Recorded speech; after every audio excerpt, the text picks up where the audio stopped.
Okay, how should I start this? 1, 2, 3. Okay, that was a terrible idea. Okay, I'll just start here. Hello everybody and welcome to another tutorials video. Today we are at level 3, which is why there are no titans, but instead there are these little yellow bricks that are set around the city for us to collect. Those things are actually interesting because a long time ago those used to be supply boxes that were scattered around the city, and you had to collect them when you ran out of gas, and then you could refill. So some AoTTG trivia. So before I go into the actual tutorial, I just want to say that I see a lot of people using 3DMG very wrongly, and this is the reason why I wanted to start the tutorial series in the first place. So yeah, the things they do are they slide on the ground like this, which is viable as a movement, I guess, but I mean, I don't understand why people are so afraid to get into the air, and when they do get into the air, they do things like this, okay? They press space to go down corridors. They press space to turn corners. They press space to try and fly forwards. They press space here. They press space there. They press space everywhere, basically. And they say that the 3DMG in the game is quite bad, and you can't control yourself, etc., etc. And you know, that's absolutely not true, as most people will tell you. And that's why I wanted to do this video. So I hope you enjoy the video, and I will see you guys next time. Bye. Oh, come on, Marco, don't do the wrong animation. Okay, so first things first, since this is a For Dummies series, we're going to start right from the very beginning, and that would be choosing your camera. Currently there's 3 camera types. There's original, there's WoW, and then there's TPS. I'm going to show you guys original first. Okay, so this is original. Basically the cursor is free floating, right? It isn't locked to a single location. And your cursor basically pushes your screen around, and because of this, you kind of turn to the place where you want to go. Oh, that's always the way I've imagined original. To me, original has a kind of cinematic feel that you don't get from TPS or WoW, mainly because the camera isn't controlled by you, so the camera itself becomes a lot smoother. Also, it means that a lot of your movement will be a lot smoother and curvier, basically. You won't get zappy movement, kind of like how most TPS players would be playing. It's all very smooth, circular motion, unless you decide to relearn like I did. Next camera we're going to be looking at is WoW, which stands for World of Warcraft. I kid you not. The reason for that is because the cursors and camera system is very similar to an MMO, where the cursor is free floating by itself, but once you right click, that's when the camera starts moving around. This is really awkward for me because I play on a trackpad. This would mean that I'm almost always using 2 fingers to click on the trackpad, and that's really hard to do, especially when I'm using the hooks and stuff. So yeah, there's just no way I'm going to use this camera, and it's also pretty awkward to use in terms of, you know, getting where you want to go, for me anyway. WoW is also the only camera which allows you to look directly down, so this allows you the privilege of shooting hooks behind you, but that's not really useful at all. It's just something cool that you can show to your friends, I guess, and scare them with. And the very last camera we're going to be looking at is TPS. This stands for Third Person Shooter, I guess. I don't actually know, but the reason for that is, oh well, you see, I guess. You'll see the reason why it's called TPS. And TPS is actually the most popular camera type, and after which is original, and then after that would be WoW. And the reason for that is because it's really intuitive to use and it's simple to understand and get into. Because as you can see, the cursor is always locked onto the middle of the screen, so regardless of where you're looking, your hooks will always shoot onto the middle of the screen. Oh yeah, that's the thing, by the way. Your cursor is basically where your hooks are going to get shot at. So always keep an eye on where you're aiming the thing if you want to get better at using 3DMG.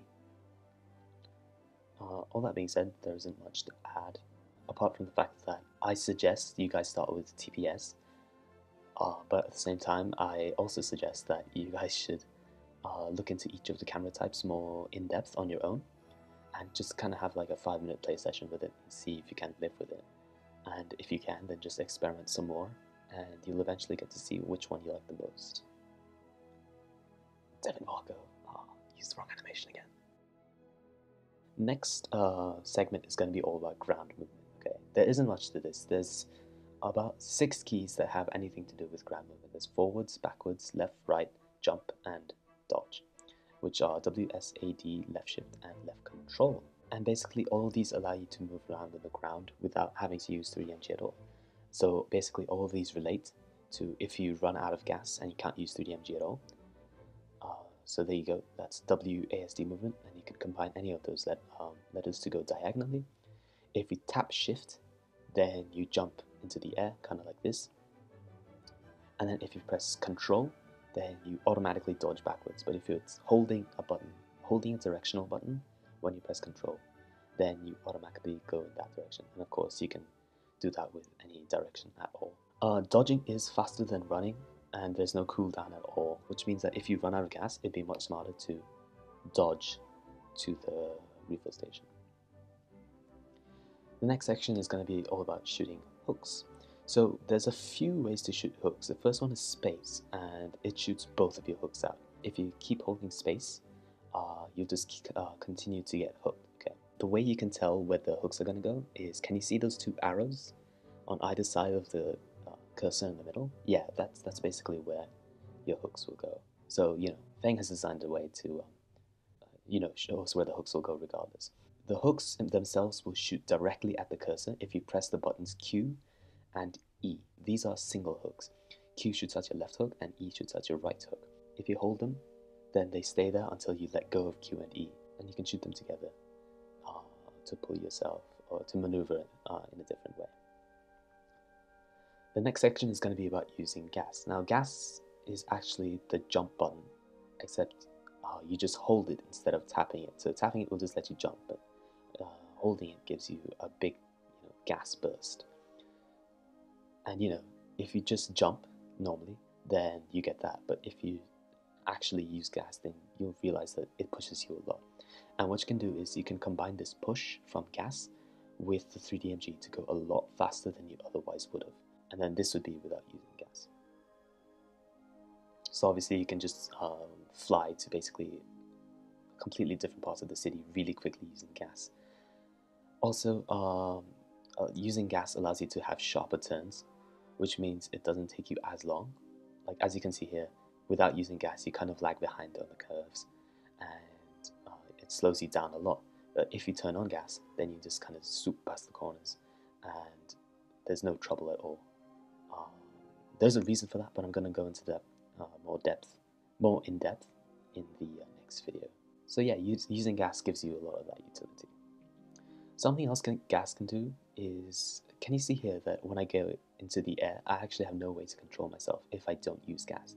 But with gas, then as I'm gas boosting, I basically get pushed into a certain direction. And this is really useful when there's no hookable areas nearby, but I still want to maneuver like around a Titan or something.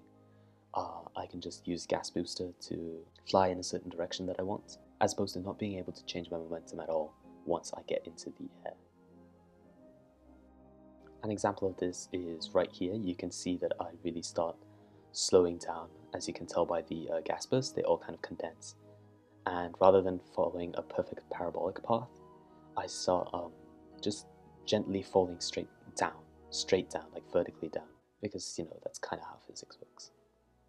The next section is going to be all about hook placement. Now this is going to be very important because a lot of people don't really know how to place their hooks when they're moving around. Sometimes they crash into building corners like that, and they kind of have to do this awkward thing, or they're trying to get around and then they're trying to climb, and it's just frustrating for any player. It kind of makes you want to chicken flap.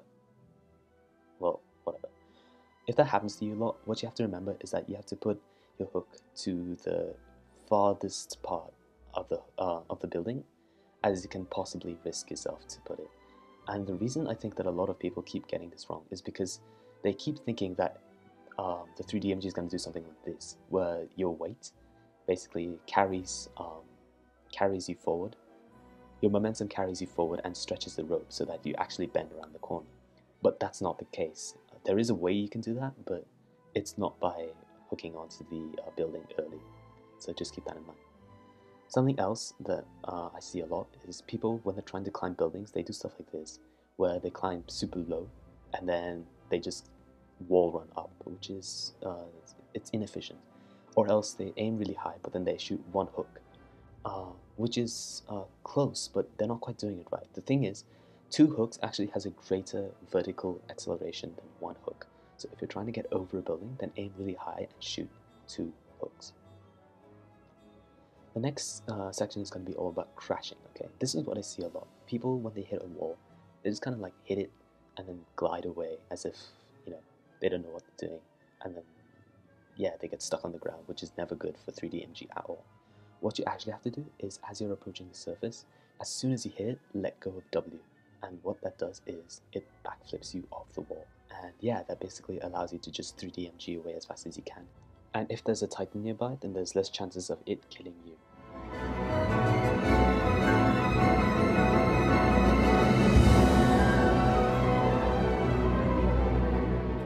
Something else that you can do when you crash into a wall is you can wall run, as you can see here. And basically you can do a continuous wall run without wasting any gas if you just keep attacking with your blades before you backflip off. But if you don't attack, then you just automatically backflip after a certain amount, and you can just do something like this to keep climbing.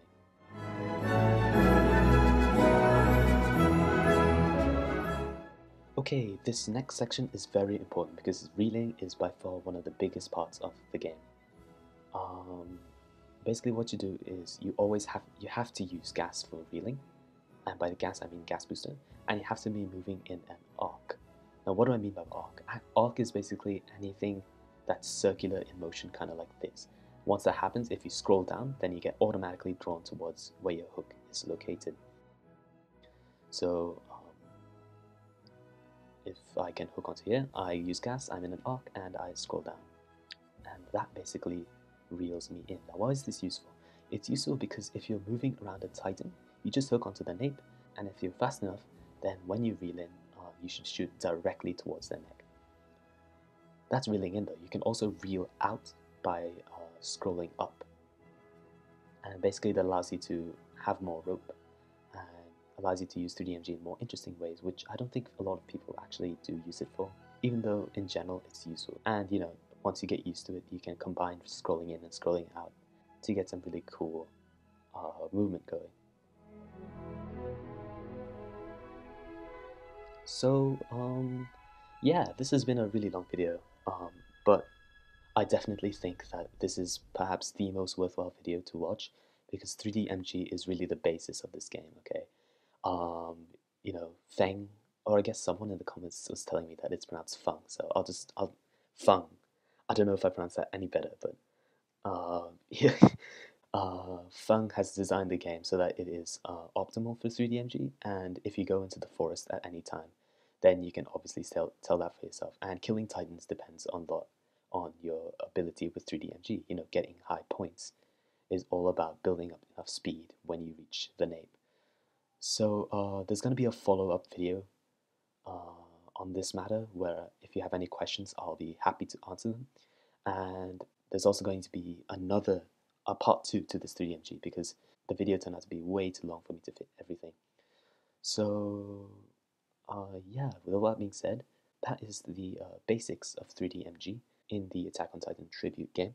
With regards to any final tips on the matter of 3D I suggest, or I'm just going to quote something that a fellow player called Crises said in a video a long time ago, and that's to basically feel the swing of a 3D kind of like you would in a Spider-Man game. And there's nothing much else to that. And if you can't feel the swing, then just keep practicing and practicing and practicing, because that's the only way you can possibly get better at anything. And this game is a lot about personal skill and about personal growth in that skill. And if you don't practice, then there's no way you're gonna get that skill. So it's really up to you now. The game is designed in such a way that you have to be better as a player in order to be better at the game. There's no other way that you can do it. Yeah, so keep trying, keep playing. Now that I'm talking about what you should do, ask questions, anything of that kind. And I will see you guys next time. Thank you very much for watching this third video in the Attack on Titan tribute game tutorials. Bye. Yes! Oh my god, he actually used the right animation.